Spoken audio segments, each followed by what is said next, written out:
be really different in one aspect of your product, but don't over innovate. So in 10% of your product, be radically different. But for 90%, don't try and reinvent the wheel. Like an example here would be take protein bars, right? People just want what they want from a flavor standpoint. They want chocolate, they want peanut butter, and then there's a variety of other things, cookie dough, cookies and cream, etc. But basically, like the flavor profiles they want are the flavor profiles they want. And if you want to be, let's say, like a brain food bar, but then also you're coming in with like a goji berry passion fruit because you want to have really unique flavors, you're going to lose because you over innovated. You have to meet people where they are.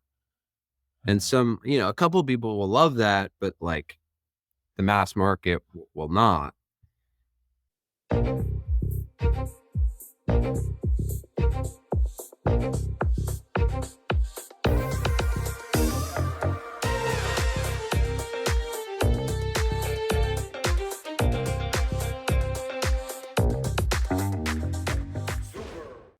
Welcome to Super Entrepreneurs Podcast. Today we have with us Will Nitze. Hopefully I pronounced that correctly. Will is the founder and CEO of Bar, a startup that makes delicious vegan and plant-based protein bars and hydration mixes that nourish your brain and body. Welcome, Will. Thanks for having me. My pleasure. Great to have you here. Very exciting to speak to you about your product. When did you launch it? Yeah, we launched in January we did a Kickstarter in January 2018, and then we fulfilled our first order mid 2018. Oh, okay. And how is it going so far? It's going well. We've grown a massive amount, grown basically 100% every year for the last 4 years. So yeah, we're in about 8,000 retail locations, have a pretty big online presence, and continue to grow. That's awesome, Will. So what sets Bar apart from other plant-based protein bars? Yeah, so a couple of things. The most obvious one is we are centered on the brain as well as the body. So most bars out there are focused on, some sort of diet. Could be high protein, weight loss, fiber, what have you. They're all bodily concerns. And we're really the first one to pull in the brain as well as the body. So we have things like omega-3s and flavonoids and medium chain triglycerides and all these things that are good for your brain, as well as being, having 12 grams plant protein, 7 to 10 grams fiber and things like that. So we tie all that together. But also another reason we have gained a bit of popularity is we thread a dietary needle across pretty much every diet. So if our bars are super low sugar, low carb, they comply with the keto diet. If you're on the paleo diet, they work. If you're a vegan, they work. So it kind of fits pretty much every diet. Very good. And where do you see this company going in the next couple of years? Well, our goal is to dominate the brain and body space. So we have bars, but then we also moved into hydration. So we have a product called Mix, which is similar concept, but in hydration. So there's brain nutrients in the product in addition to body-centric electrolytes. And then we're moving into coffee after that with a product called Joe. So we're trying to sort of platformize ourselves as a brain and body nutrition company. And we want to own that space eventually. Very good. Is there any studies that you have conducted that shows before and after? Yeah, we try not to. So we don't want to be in a nutraceutical or medicine or anything like that. We want to be firmly in the food category, and not to mention studies like that are, $1 million or $2 million to truly do a placebo controlled double-blind study. But basically what we do is we look at what are all the compounds or nutrients that have the biggest wealth of scientific research suggesting they're good for your brain. So things like omega-3s or things like flavonoids. And then we optimize the products around those. So what are the whole food ingredients that are highest in, let's say, vitamin E? So it would be things like almonds or sunflower seeds. So those will be key components of our products. But yeah, so we basically look at whole food ingredients richest in those compounds. And on our site, we have all the scientific research behind those compounds themselves. But we're very careful. We don't ever say like, eat this and that will happen, right? We just want to be the brain healthiest product. We just want to have things that are rich in compounds that have been shown to be good for your brain. And it's definite that the people are experiencing some kind of change, right? If you see the popularity or sales are increasing, they're definitely seeing something out of it. Yeah. Yeah. And again, we can hook people in a bunch of different ways. Like it's just a good tasting product. People want to snack on good tasting products. So even if you just want to snack, it works. And then again, high protein, so great for pre-post workout, high fiber, good for digestion. So there's so many value propositions that helps us keep people around. Very good. So, what exactly inspired this? Were you always in this field from day one, or is there a story behind it? Yeah. So I was really into the brain and psychology and neuroscience and things like that in college. I minored in psychology and neuroscience, and that was really actually my passion. I found it late in my college experience, but I wanted to do something in that realm. And I didn't know how to turn that into a job. So I took a job in software by default. I didn't really know what else I wanted to do out of college, but I was not passionate about it. I was selling software to oil and gas companies and flying to Houston all the time. And I wasn't into software and I wasn't all that into oil and gas. But I got really into nutrition at that time for personal reasons. I was feeling not great on a daily basis and had mental fatigue and brain fog and headaches and things like that. I was also working really long hours, so that didn't help. But I got really into nutrition to resolve that or to try to resolve that. And then at that point, I got really fascinated in this intersection of nutrition and cognition. And I read a book called Grain Brain, which really, really fascinated me, which is basically looking at how do the things you eat impact how you think today, but also how do the things you eat over the course of 40, 50 years impact what your brain looks like when you're 60, 70. And the dots he was connecting in the book were basically if you eat a high carb diet, high glycemic diet over the course of time, it's not going to be good for your brain. You're more likely to get neurodegenerative disease, Alzheimer's, Parkinson's, etc.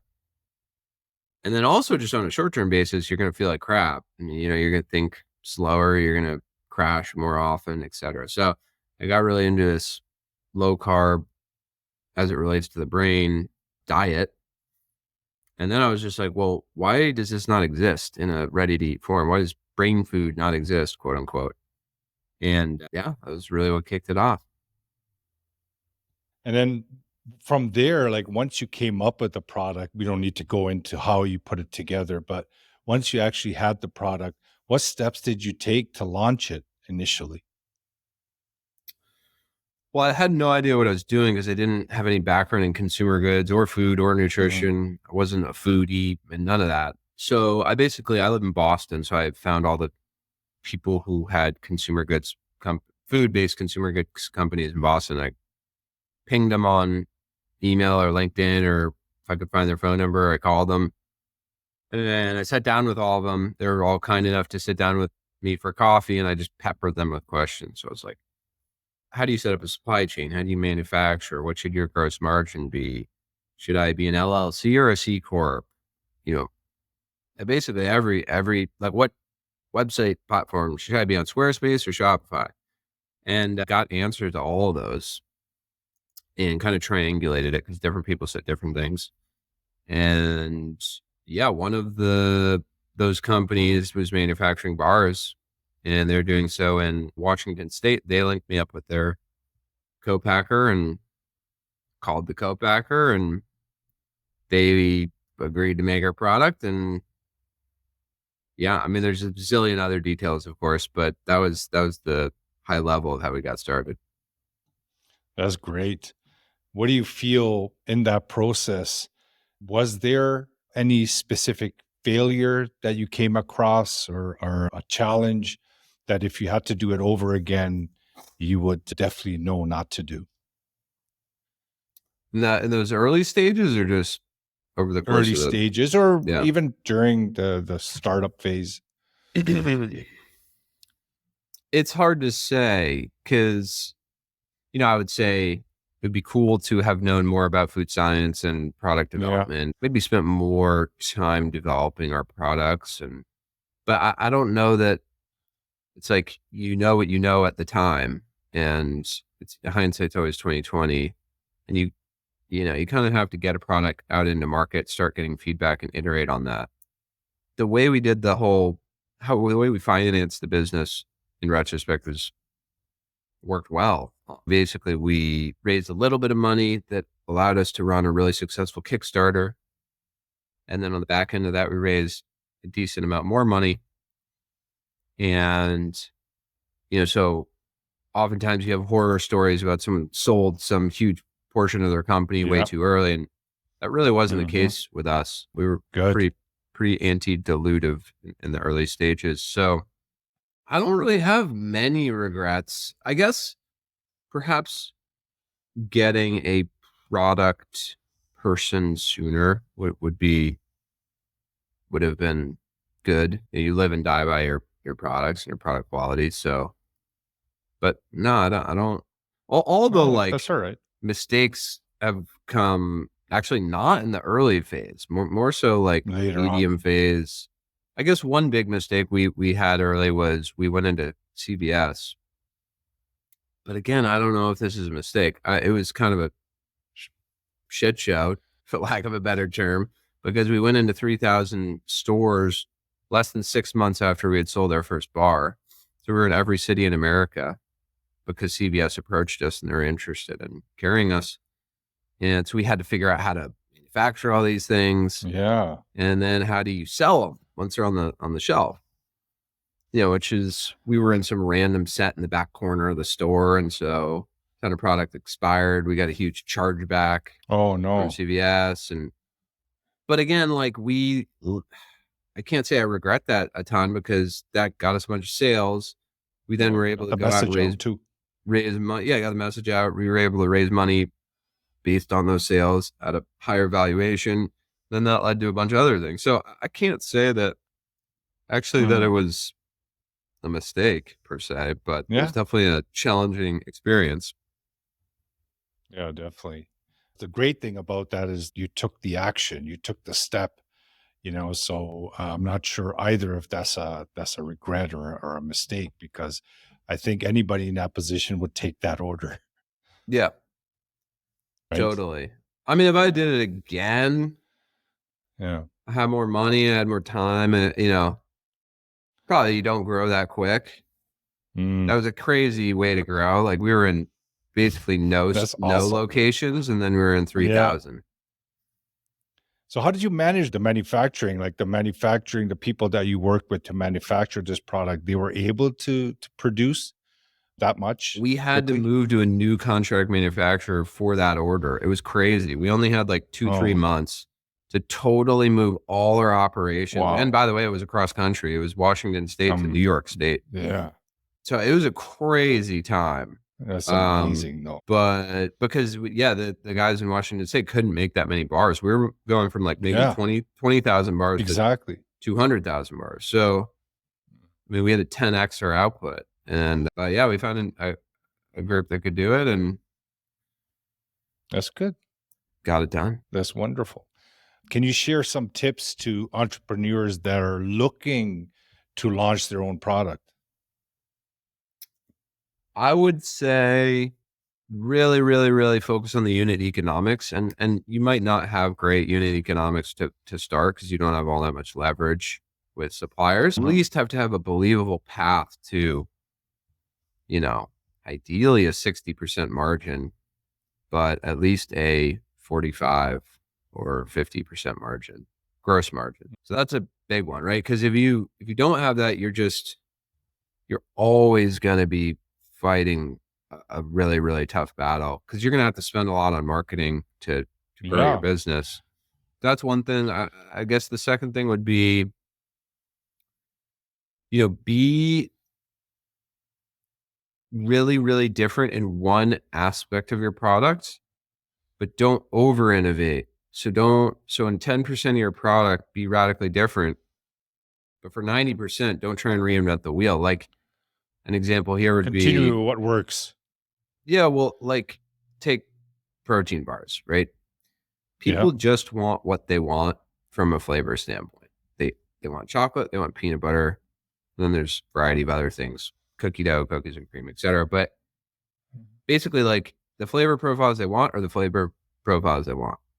And if you want to be, let's say, like a brain food bar, but then also you're coming in with like a goji berry passion fruit because you want to have really unique flavors, you're going to lose because you over innovated. You have to meet people where they are. And a couple of people will love that, but like the mass market will not. So you picked too many places to innovate. Whereas if Yeah. it's a chocolate bar, it's kind of similar to that chocolate bar, but it's like really different in that it's a brain and body bar.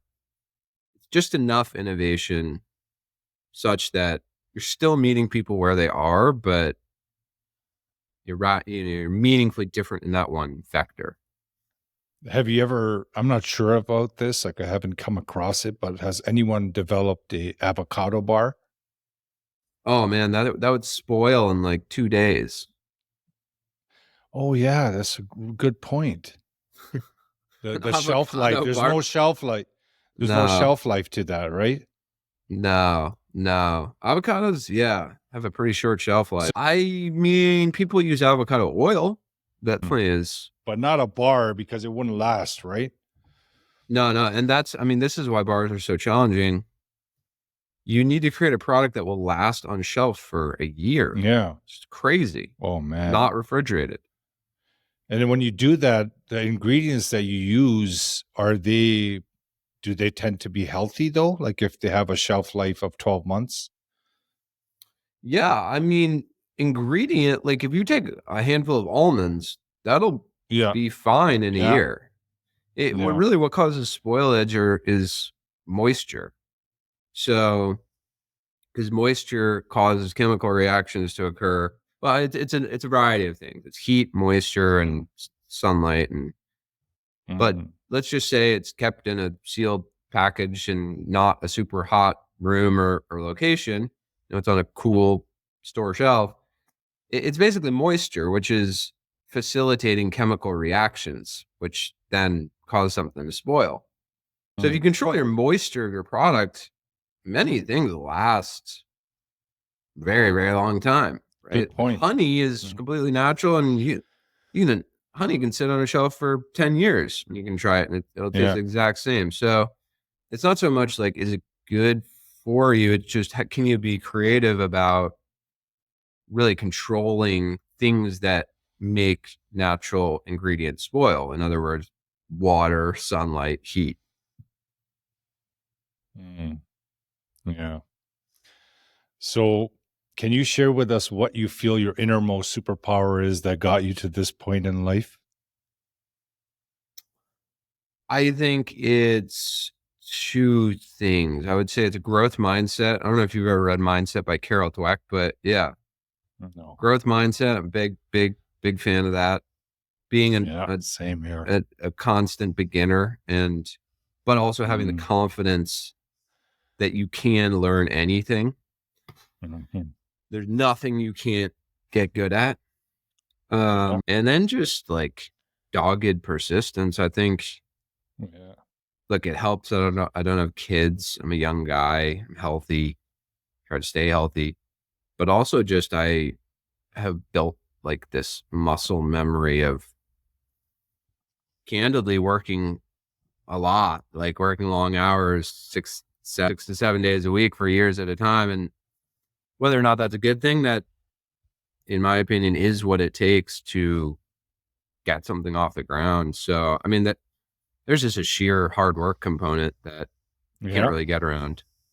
I love the point that you made about persistence, right? And then, having that faith that you can learn anything, and you just got to go after it and be consistent and be persistent will bring you those results that you're seeking. Thank you, Will. Thank you so much for coming on our show today and taking the time to share your message, share your project and your product, and how you got there. And I'm wishing you all the best. Continue to grow. I'm definitely going to check out your bar if it's available and where I go, but I'll definitely take a look online. Amazon, is it available on Yeah. Amazon as well? So we're on Okay. Amazon. It's called IQ Bar. Eat IQ Bar, EATIQBAR.com. And then, Easy. yeah, we have a store locator, Walmart, Sprouts, Cool. Wegmans, etc. Awesome. Thanks, Will. Audience, thank you so much for joining us once again. Will's information will be in the show notes. Take a look at his bar, the quality of the product. And I'm sure that, seeing that there's so many people using it, it must be good. So it's worth a try. Thanks again for joining us. And thank you, Will. Awesome.